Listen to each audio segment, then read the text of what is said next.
Dude, if you are learning to code, you do not want to miss this video. Let's go through this together.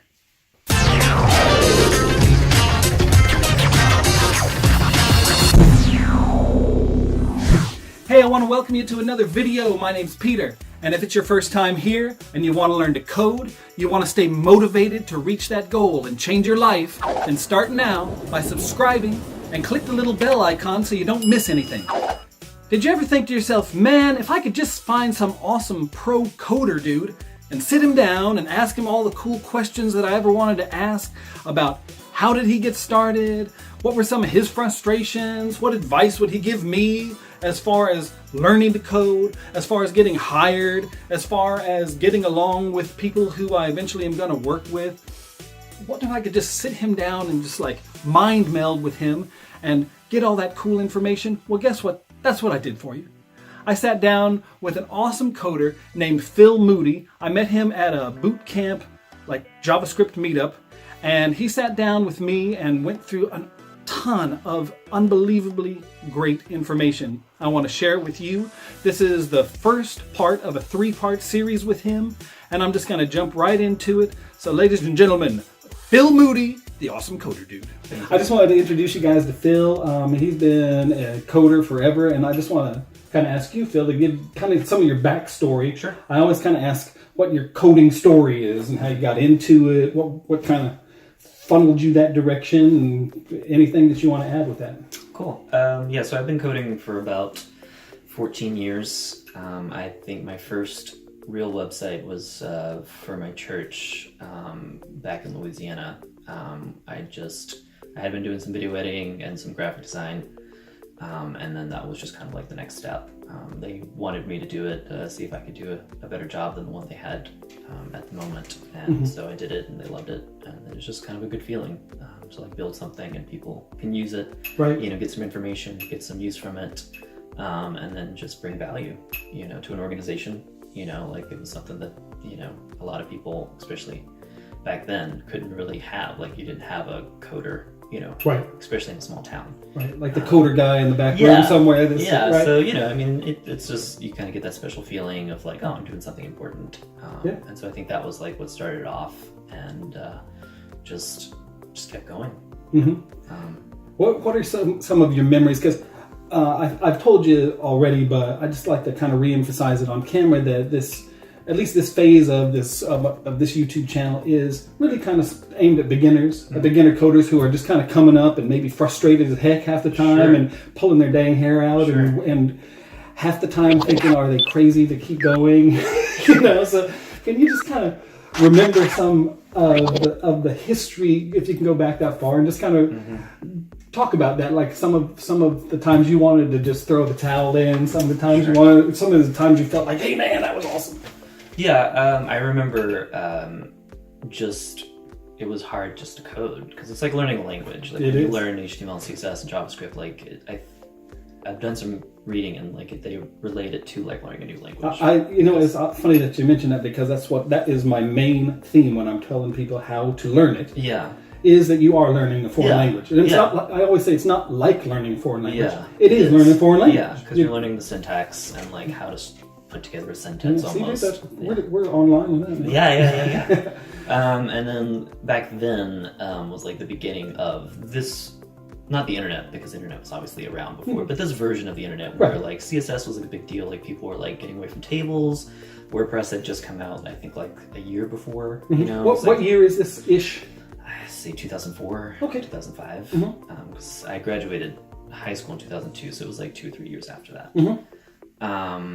And so like, when you have, today like they have like all these great sites like Stack Overflow and just whatever. And so back then you didn't really have that as much. So like when you ran into a bug, you were just kind of like stuck for a while, unless you knew someone, and I didn't know anyone. Right. And so I remember just like literally spending 2 days trying to figure out why a page wouldn't load in WordPress. And it was just because in PHP... I don't mean to laugh at you, I just am laughing because I'm sure all of us Yeah. I just was telling you the story where I was just like driving myself crazy about something that turned out to be a misspelling of one little word, and you just can't see it because you're so in it. Right. You know? Yeah.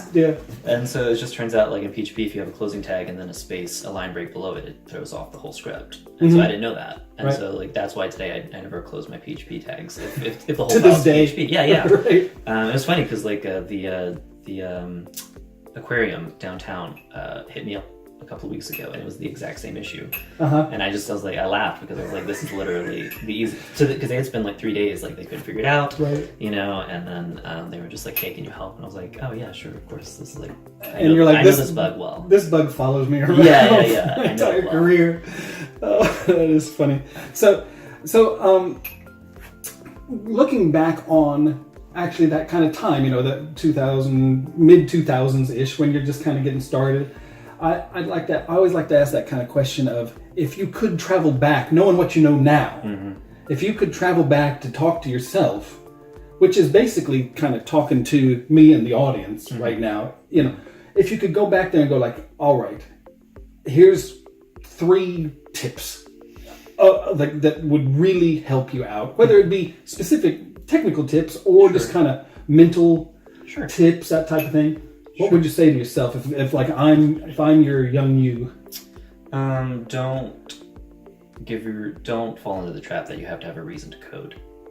I think a lot of times when you're younger, you need inspiration almost, you know, like I have to be inspired. And that's like the worst thing, because like you're just coding like once or twice a year. And so like the best thing I know, like in graphic design, what they teach people is just look at something and copy it, steal it when you're learning, because that's the best way to learn, because you understand like why they did this, like why they put this here, why they did that. And so I think it's the same thing, like look at a website that you like and just try to code it. You know, you already have the design in front of you. There's everybody here knows, but I'm actually an artist in real life, and so there's a great saying that good artists borrow and great artists steal.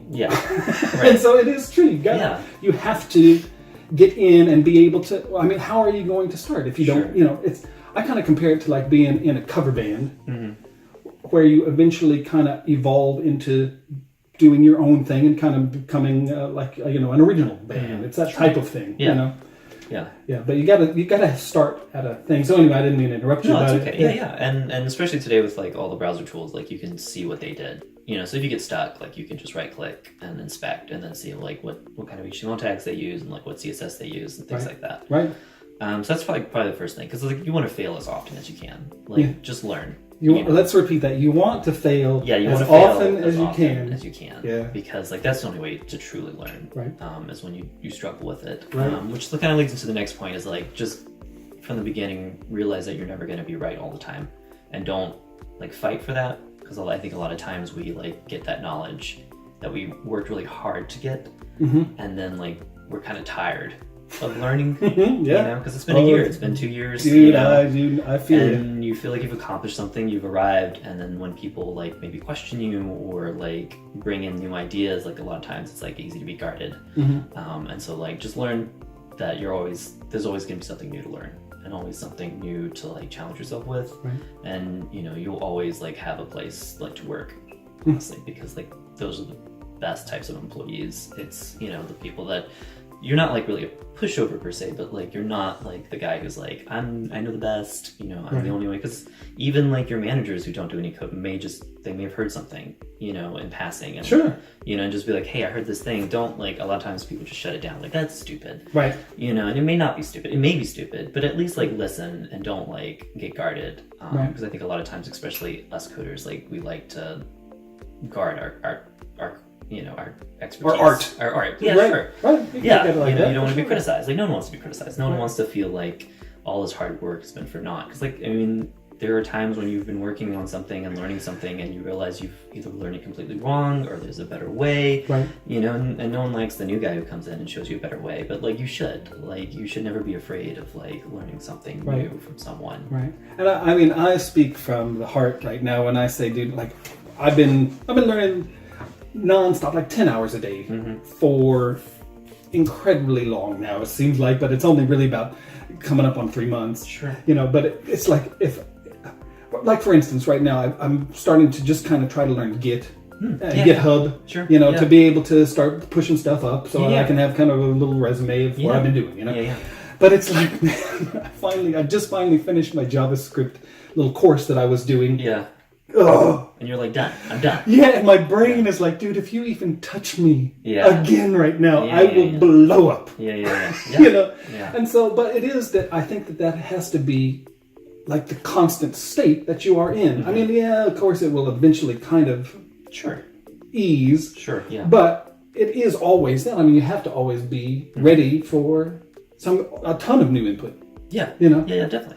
And be happy that you're getting it. Yeah. Be grateful that you're getting it. Yeah. I mean, really. Enjoy the process more than the end of it, because you don't want to be that guy who's been at your company for 10 years and you're set in your ways and like you have all this code that you guarded because I've heard horror stories where like, these people, like the way they build job security is they just code it in their own almost language, because they're really smart.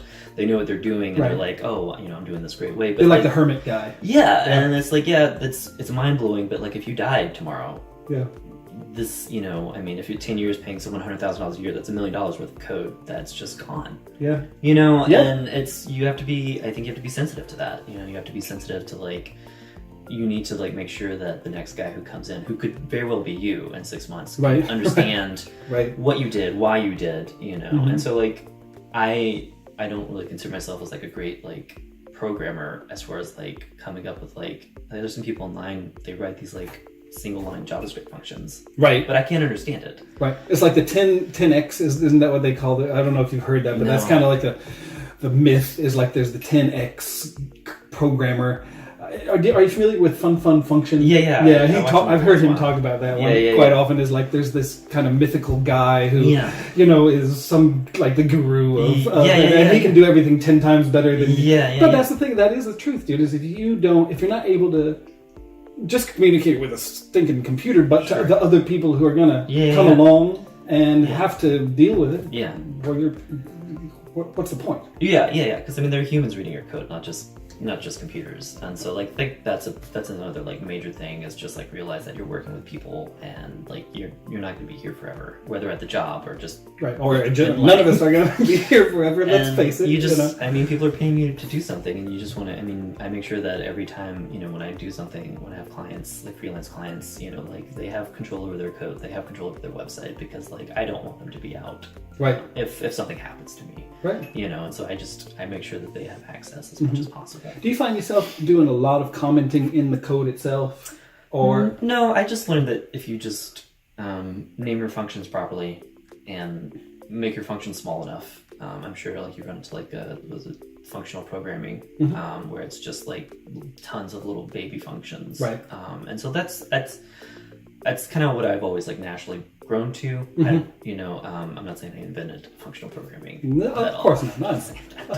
But there's just something that was natural to me. It's just like you don't want to repeat yourself, and so you realize like you have like two big functions, and they share the same code. So then you start like pulling out that code and writing a smaller function that both shared. And so it's just stuff like that, and just make sure that people can follow what you're doing, and you don't really need comments all that much. I mean, it helps, especially if you're doing a big application, but I do mostly just WordPress websites, and so it's not that much programming where you need to follow this rabbit hole thing. But if you're, building, I like the rabbit hole idea. Yeah. I mean, if you're building, a big app or even a big package, like a PHP package that people are gonna like dive into and learn, then maybe that's probably more appropriate for. Right, but I mean, honestly, for who we're talking to right now, sure, yeah. It's really not that I big feel like some people like put too much importance on like commenting everything because like it's just a WordPress website, right. Your clients you're gonna launch it and you're not gonna look at it for like 3 years, and that's just the nature of the beast. All right, that's where we're gonna break it off for this episode, dude. If I give you too much at once, your brain is gonna explode with all that killer info. But I did want to thank Phil, really, and like I said, this is a 3-part series, and so this is part 1. The next 2 parts are going to be coming up in the next 2 weeks or so, and so make sure you subscribe if you haven't already so that you don't miss any of that.